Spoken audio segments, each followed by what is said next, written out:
This P0051 repairing video is dedicated to Dodge's drivers. If your Dodge is getting a P0051 error code, this video is going to show you one practical solution to fix the error code at home. Use the Zeus app to scan your vehicle and see the error code P0051. This code may be triggered when your vehicle's control module detects a fault in the heater circuit and oxygen sensor bank 2 sensor 1.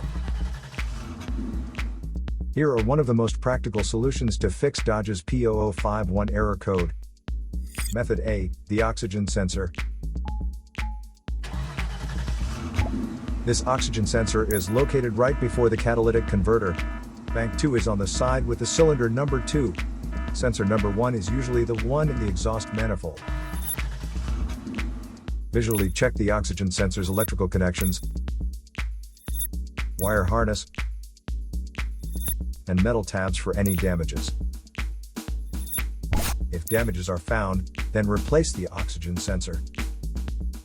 If there is no damage found on the oxygen sensor, you would need to take your car to consult professional mechanics.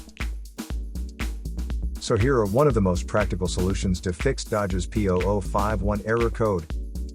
After the repair, you can now use the Zeus app to clear the error code. And tap the rescan button one more time to make sure everything is fine with your vehicle. To save more money on car expenses, claim a free engine code scanner at the description link below, or check out the video here for more info. You're also welcome to leave comments below. Our mechanic professionals will answer them shortly. Don't forget to like and subscribe to our channel. Thanks again for watching this video.